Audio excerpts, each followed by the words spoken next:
الله الرحمن الرحيم. يا أهلا بكم. ربنا أودع في الإنسان فضول فطري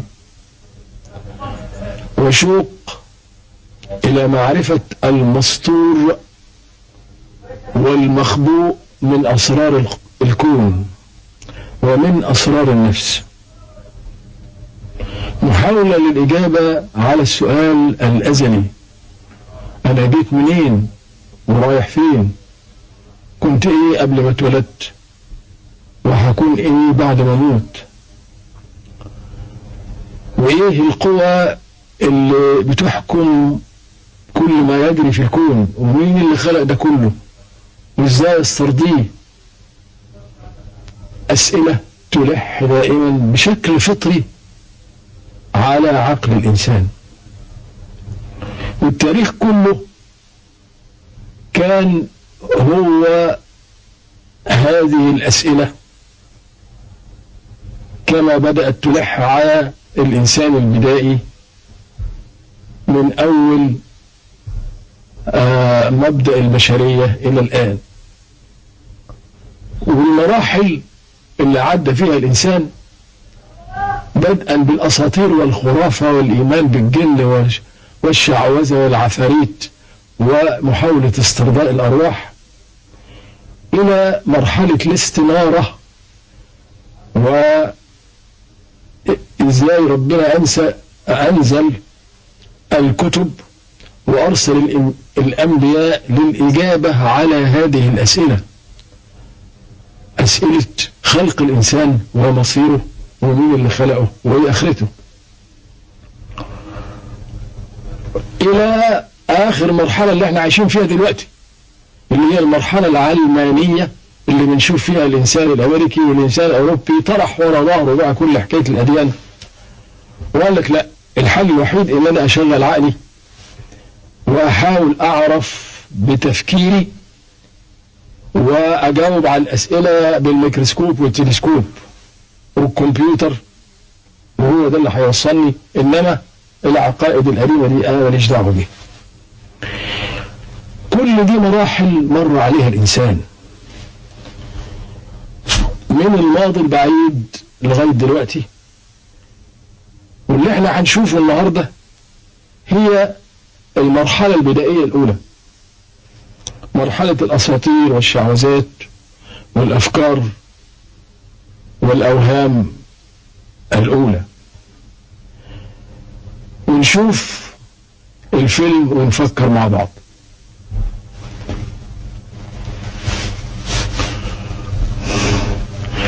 الإنسان من أول ما اتوجد على الأرض وهو بيعيش في خوف من ظواهر الطبيعة وغضب الطبيعة، البراكين والزلازل والسيول والفيضانات والمجاعات والأوبئة.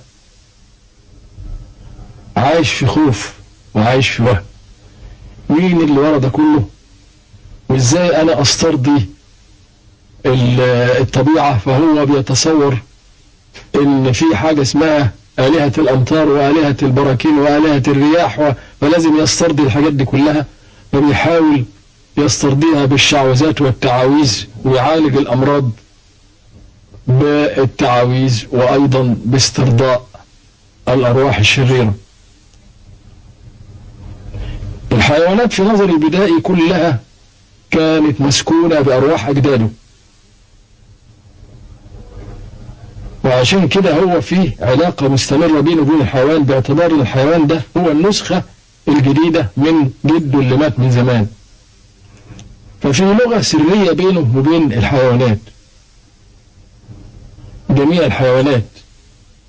هنا المحفل اللي احنا شايفينه ده هي محفل لعلاج الأمراض بالتعاويذ والممارسات البدائية.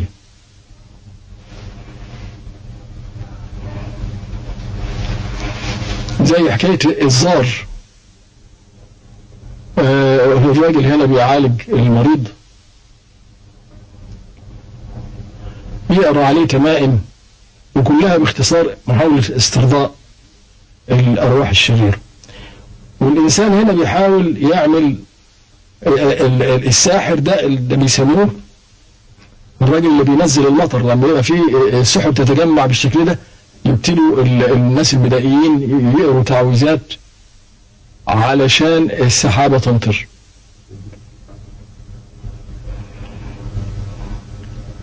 ده حياة الإنسان البدائي الأولى.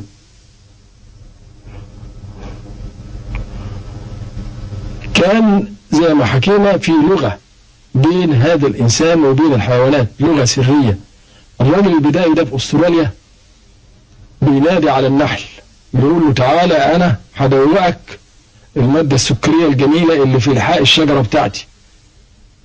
فبينزل النحل يدوق السكر، هو بقى بيقول له شوف أنا دوقتك، أنت دوقني بقى العسل بتاع الخلية بتاعتك وأنا همشي وراك. ركب للنحلة ريشة كده نتفة قطن، والنحلة طارت وهو مشي وراها. بيقول لها ايه، انا دوقتك، شوف النحلة مركب فيها ايه، نتفة قطن، وهي بتجري دلوقتي بتشوف العالم بالشكل ده من عينيها ورايحة لخلية النحل، خلية العسل بتاعتها، وهو ماشي وراها. الغريبة ان فعلا النحلة دلته على الخلية بتاعتها، وفعلا اهي شوف جت قادته الى الخلية وهو داخل اهو، يقول لها يا اختي العزيزة انا اشكرك. وفعلا خد قبضة من العسل وقعد يستمتع بيها. هذه اللغة السرية بين الانسان والحيوان احنا ما نعرفهاش، دي حاجات قديمة خالص من الاساطير القديمة.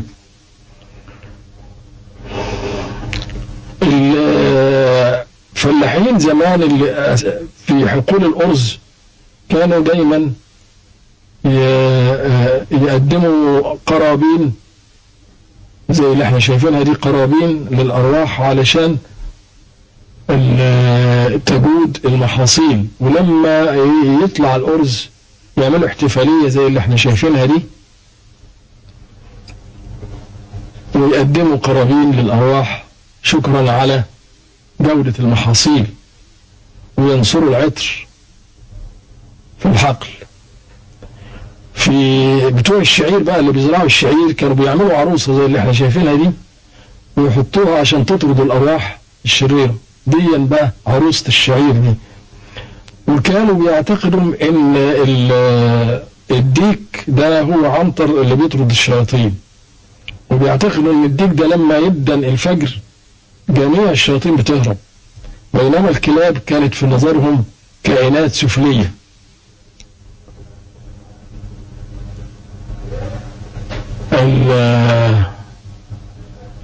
دي النوع محفل وبيمشوا يغنوا كده عشان المحصول كان جيد في هذا العام. عين الديك ده يعني حاجة مهمة خالص، الديك ده يعتبر ان هو بيشوف الشياطين. الوطويط اللي بتنام بالنهار وتسرح بالليل هائمة، ما كانوا بيتصوروا ان هي رموز للأرواح الهائمة. وفي الهند والصين كانوا بيبنوا المعابد البوذية أمام كهوف الخفافيش، لأن الخفافيش كانت شيء مقدس بالنسبة للبوذيين، محدش يقرب لها، وبالعكس يقدموا لها القرابين.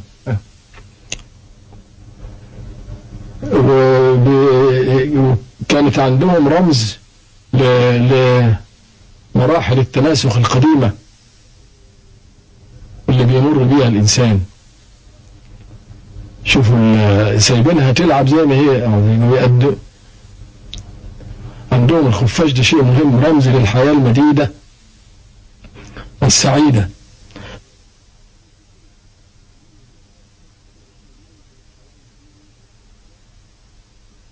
وتعاقب الفصول وتعاقب الليل والنهار كانوا بيعتبروا ده إيقاع، دي الساعة الفلكية بتاع العالم.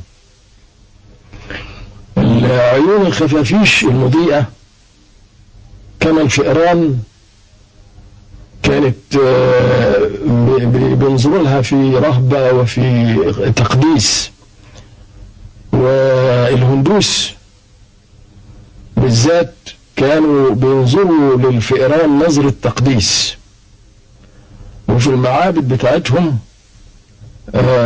ممنوع التعرض لأي فار، بالعكس لابد من إكرام الفئران وحمايتها. والنتيجة إن المعابد بتاع الهندوس امتلأت بالفئران، بيوصل عدد الفئران في المعبد 6000 فار، وكلها تتنطط وتلعب وتجري حوالين الرهبان الهندوس ومحدش يقرب لها، بالعكس يقدموا لها القرابين ويقدموا لها الأكل.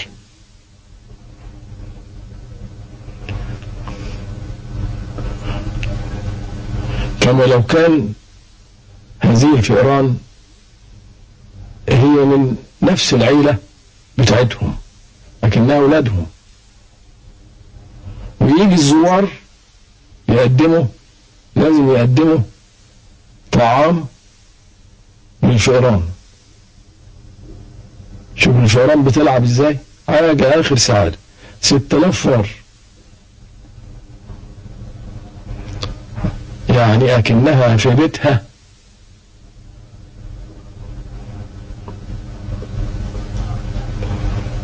حاجة غريبة جدا تقديس الفئران في العقيدة الهندوكية. الراهب الهندوكي كان بيعتقد انه لما هيموت هيبقى فار، هيولد في المرحلة اللي بعد كده فار، بينما الفئران لما تموت هتولد على شكل رهبان هندوس، فأكنه بيعتبر ان دول قرايبه واخواته. دي عقيدة التناسخ او الرينكارنيشن، ان الانسان بيمر بعد موته على مراحل موت وميلاد، يمر على مراحل حيوانية كثيرة. او الراهب الهندوسي قاعد ازاي، قاعد بيصلي وقاعد سايب الفئران تنط على قفاه، ما بيتعرض لهاش اطلاقا، وقعد الفئران في حجره، لانه معتقد انه لما هيموت هيبقى فار زي دول، هيتولد في المرحله اللي جايه فار، بينما الفئران هتتولد رهبان لكنها اوليه، بس في مرحله ان هي دلوقتي فئران. شوف الراجل هنا الهندوسي بياكل مع الفئران في نهر الجانج المقدس. بنشوف دلوقتي السلاحف المائية تمرح، لا أحد يتعرض لها إطلاقا.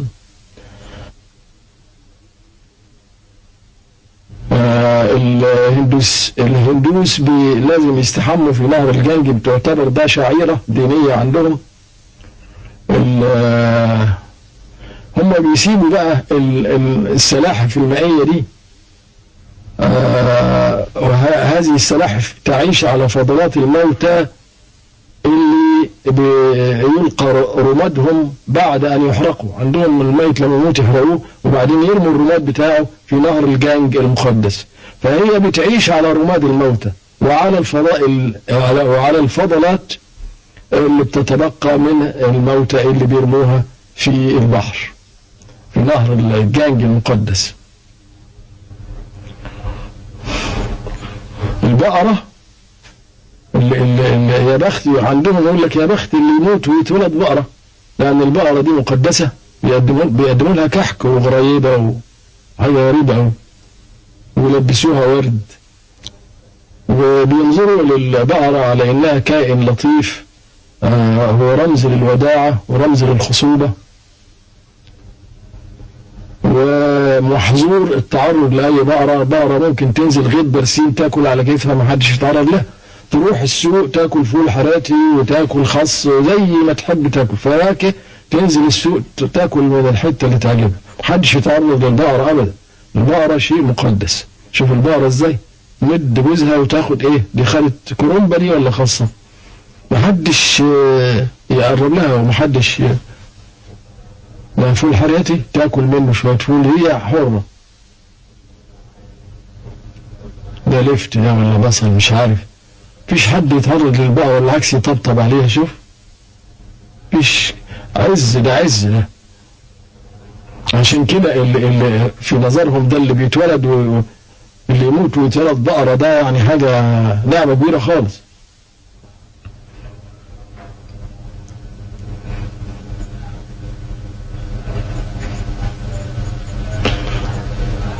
والبقرة هي الوحيدة اللي ممكن تخترق إشارة المرور، محدش يقول لها تلت التلاتة كام.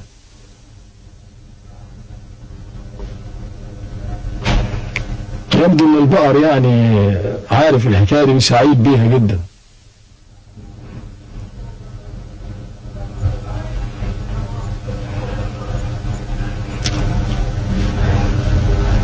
حاجة غريبة أوي.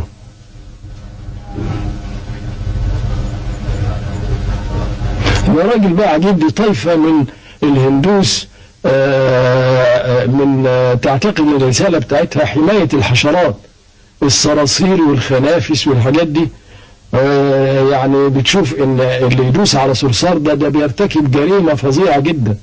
فهذا الراهب بيمشي عريان، وممنوع انك تدوس على حاجة زي كده، فبيمشي عريان وبيمشي بخطوة بطيئة خالص ويبص، ومعاه منفضة عشان لو لقى حشرة يبعدها، منفضة من ريش النعام. شوف ماشي بحذر ازاي، مش عاوز يدوس على نملة، ولو شاف اي حاجة عنده المنفضة اللي في ايده دي يروح يبعدها في لطف، ومنفضة من ريش النعام. شايف النمل بيبعدوا لأن ممنوع عندهم في العقيدة بتاعتهم انه يدوس على نملة او يدهى الصرصار. لما يحب يقعد بقى لازم ينظف الحتة اللي هيقعد عليها وما يبقاش فيها ولا اي حشرة، لان كون ان هو يقعد فوق حشرة دي جريمة كبيرة خالص. اذا حصلت من غير ما يدري لازم يصوم ويستغفر وشغلانة خالص. شوف ماشي ازاي هيقعد، فهي لازم عشان يقعد ينظف الحتة اللي هيقعد فيها ما يبقاش فيها لا صرصار ولا نملة. اهو قاعد اهو وبيصلي، حاجة غريبة. بوذا كان في نظرهم بجعة قبل ما يبقى بوذا، وعشان كده في تايلاند يحترموا البجع، وتلاقي في المعابد في رحبات المعابد مئات من البجعات يقدموا لها الأكل وما حدش يتعرض لها، ويقدموا لها قرابين. بجعة من دول تحولت إلى بوذا بعد ما ماتت، فده معناها لابد من تكريم كل البجع.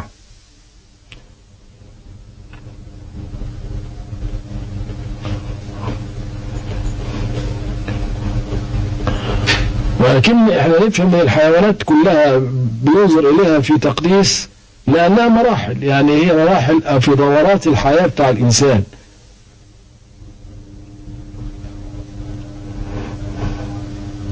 لكن اختصوا حاجتين او ثلاثة، اللي هو الخفاش والبجعة والبقرة، ثلاثة حاجات مهمة خالص. البوذيين بيلبسوا السترات البرتقالية دي عشان يعرفوا بيها، وعندهم الخفاش ده شيء مهم خالص. وزي ما قلنا بيبنوا المعابد بتاعتهم قدام كهوف الخفافيش، ويحتفلوا بعيد الخفافيش. الصواريخ دي بيضربوها في الجنازات. ليه؟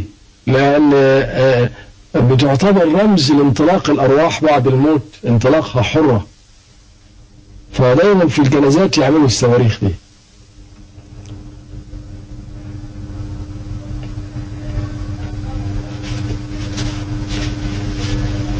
معناها ايه؟ معناها ان في واحد مات وفي جنازة ماشية له، ودي تحية ورمز لروحه اللي انطلقت حرة في السماوات.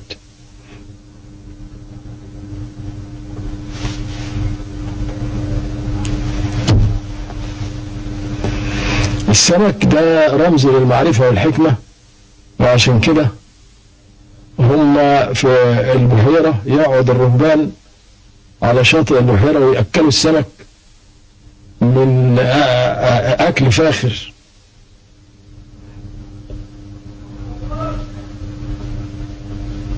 شوفوا الراهب قاعد بقى بيأكل السمك أكل فاخر اهو، السمك متلم حواليه، هنشوفه نلاقيه بيطبطب على السمكة وهي بتاكل يطبطب عليها.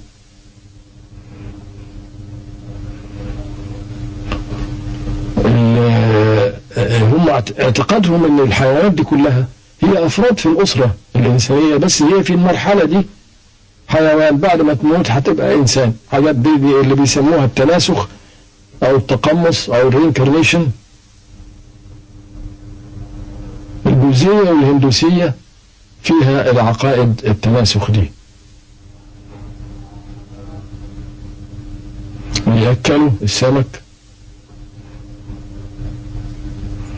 عندهم يوم اسمه يوم الحرية، يعملوا احتفالية كبيرة قوي. اولا يصطادوا العصافير بالشباك وبعدين يحطوها في الاقفاص، وفي هذا اليوم يفتحوا الاقفاص ويطلقوها حرة في لحظة واحدة، يروحوا ايه طلعينها كلها. دلوقتي هم بيحطوها في الاقفاص بس هم بيحطوها برقة شديدة يعني، لغاية ما يجي يوم الاحتفالية دي يطلقوها. عملا بوصية بوذا اطلقوا الطيور الأسيرة حتى تكافئوا بإطلاق أرواحكم حرة بعد الموت. دي كلمة بوذا. فهم بشبال كل واحد شايل قفص ازاي، هتيجي ساعة دلوقتي المظبوط بقى يروحوا فاتحين الأقفاص دي كلها.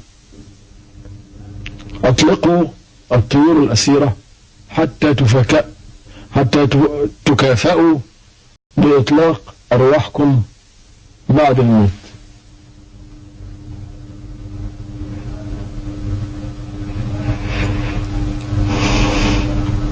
شوفوا بقى في ساعة واحدة راحوا ايه كل العصافير فتحوا الأقفاص وكل العصافير اطلقت عشان يكافئوا بأن أرواحهم تطلق حرة من حبسها بعد الموت. وبيعتبروا الجسم ده قفص الروح محبوسة فيه. الحكاية دي كانت موجودة في مصر الفرعونية القديمة، كانوا بيعبدوا النسر باعتباره رمز للإله.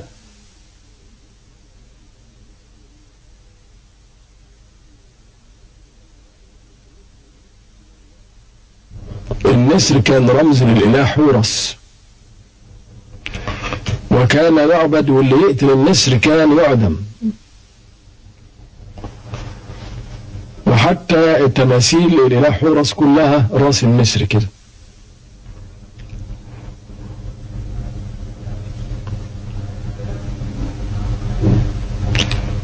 القطط كانت أيضا مقدسة لأنها رمز للإله بسطات. تعرفون تل بسطة اللي فيه مقابر القطط في مصر، هي دي الإله بسطات. القطط، وكانت القطط لما تموت يحطوها في توابيت ويحنطوها، واللي يموت قطة كانوا يعدموه. وكان أيضا الجعران كان شيء مقدس بالنسبة للفراعنة القدام، لأنه رمز الشجاعة ورمز الصمود. الجعران وهو بيقود الكرة الروس قدامه كان رمز. شوفوا منحوت النحت عن المعابد وهو بيقود كرة الروس قدامه، كان رمز للإله رع وهو يقود كرة الشمس في السماء. فعندهم ده رمز إلهي. شوف أكنه بيعدي على طبعا اللي انتوا بتشوفوا الحاجات دي وتضحكوا وتستعجبوا على الشعوذات والخرافات والعقائد الغريبة دي. لكن ايه رأيكم بقى ان في العصر اللي احنا عايشين فيه دلوقتي في نفس الحاجات دي واغرب منها؟ واحنا شفنا الجماعة الامريكية اللي انتحروا كلهم علشان يلتحقوا بالمذنب هالي باب، علشان اخبروهم بان القيامة قربت. وهنشوف في روما نفسها وفي قلب اوروبا حاجات عجيبة زي الحاجات دي بالظبط. ونشوف بقية الفيلم ونشوف اللي بيحصل بقى، اللي بيحصل هنا دلوقتي حالا. يعني ده الكلام ده في روما، الموكب العظيم ده، الاحتفال بالقديس دومينجو، سانت دومينجو، التمثال القديس سانت دومينجو وحواليه حوالي 200-300 تعبان. شوفوا اهو ده القديس سانت دومينجو والتعابين حواليه، وبقى زحمة من ألوف الناس، والمرضى بيتدافعوا عشان المريض بيعتقد إنه لو لمس التعبان اللي حوالين سان دومينجو بيشفى. إيه أسطورة ما تختلفش عن الأساطير بتاع زمان. هنشوف دلوقتي المرضى وهم بيتدافعوا، شوف الطبل والزمر والاحتفال الغريب ده. الكلام ده بيحصل دلوقتي كل سنة في روما، اللي بيسموه يوم القديس سان دومينجو، أو ده الراجل العيان. شوف بيلمسوا بقى التعابين ازاي، كل دول عندهم مرضى مزمنة، أمراض مزمنة، فهم ايه بيتسابقوا إلى لمس تعبان من التعابين. شوف من التعابين اللي بتاعت سان دومينجو. طبعا القديس لا ذنب له في المسائل دي كلها، لكن خرافة. في أمريكا في عصر الفضاء والكمبيوتر في طائفة من الأصوليين بتعمل حفلات على الجاز ويرقصوا رقص جنوني على الموسيقى الصاخبة، وفي نفس الوقت لما يوصلوا درجة الهستيريا كل واحد يمسك تعبان، دي تعابين سامة جدا على فكرة، ويبص في عينيها. شوف الراجل العرقان ازاي وعمال يصرخ بقى، كل ده صريخ، عمال يصرخ ويرقص الرقص المجنون وماسك التعبان، يبص عليه بقى يحلق في عينين التعبان. يقولوا بقى الجماعة الطائفة دي ان لما يوصل ذروة الهستيريا يحصل ايه، ان الانسان يتحد بالتعبان ويتفاهموا هما الاثنين ويبقوا شيء واحد، لو بعد كده ما يبقاش هذا الثعبان اللي هو حية الجرس، دي حية سامة ما تلدغوش ابدا، خلاص لانها بقى اخوها وهي بقت اخته، الحية دي بقت اخته. بعد هذا التشوف بتبص ازاي في عينين التعبان ده سام، تحلق في عينين التعبان وهي عمالة ترقص رقصة مجنونة، وبالطريقة دي تندمج الارواح مع بعضها ويصبح التعبان اخوها وما يأذيهاش ولا يعمل فيها اي حاجة. الكلام ده بيحصل امتى؟ دلوقتي في عصر الفضاء والكمبيوتر والنزول على القمر والقنبلة الذرية. شوف الراجل، شوف الجنان، خلاص وصل لدرجة الهستيريا، خلاص اصبح هو والتعبان شيء واحد، وبعض التعبان بقى اخوه ومش ممكن يضره ولا يندغه.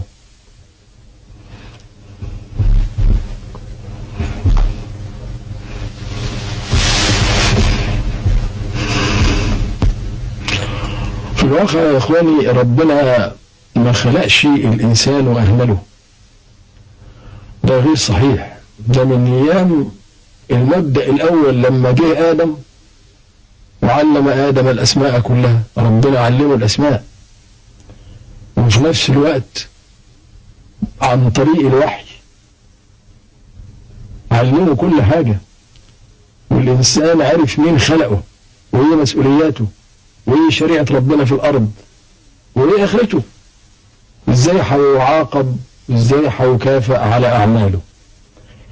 فلكن ربنا سبحانه وتعالى لما خلق الانسان خلقه وهداه وعلمه، خلقه وهداه وعلمه.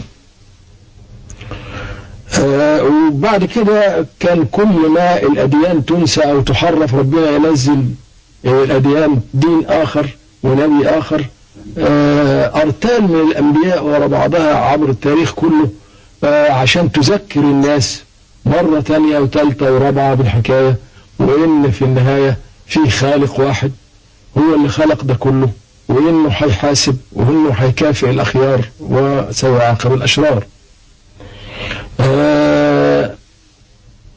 لغاية الكتاب الخاتم الجامع لجميع الحقائق وهو القرآن، وهو كتاب موثق. والقرآن علمنا إن الدين محبة ورحمة، وإن الإنسان حر، ربنا خلق الإنسان حر يختار عقيدته، لكن هو مسؤول عن هذا الاختيار. وإن ربنا مش عاوز حد يجيله بالعافية، وإن الإسلام لا يحارب لينشر دين بالقهر على أي شعب. والكلام اللي بيتقال على إن الإسلام انتشر بالسيف ده غير صحيح، لأن حروب الفرس والروم كانت حروب دفاعية، وكانت الفرس والروم دول مفترسة وبتجهز للقضاء على الإسلام، وما كانش فيه حل غير هذه المواجهة، فكانت حروب دفاع. إنما الإسلام دين حرية واختيار وحقوق الإنسان.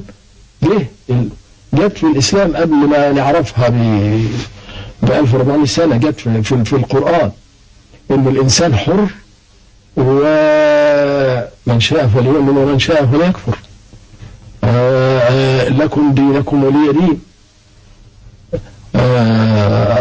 فدي كلها حاجات مؤكدة في الديانات كلها.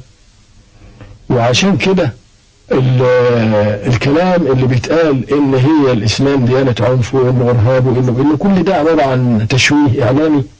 والكتاب بتاع الرئيس الامريكي نيكسون اللي ذكر فيه وقال انتهت الشيوعية ولم يبقى لنا عدو سوى الإسلام، الكلام ده باطل. الإسلام ليس عدوا لأحد، الإسلام دين تفاهم ودين محبة ودين بيتقدم بالنصيحة وبالمودة إلى الأسرة الإنسانية كلها بدون تفرقة، بدون تفرقة. ولا يفرض الإسلام معتقداته بالإكراه، لكن هي كلها اختيار من الأول للآخر. وإذا إنسان اختار دين آخر فحر، هو بيقول كده لكم دينكم لكم دينكم ولي دين، كل واحد مسؤول عن اختياره. دي كلمة أخيرة حبينا نختم بها الموضوع ونأكد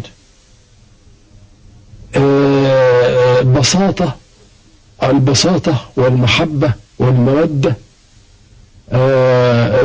والأخوة في عقيدة الإسلام،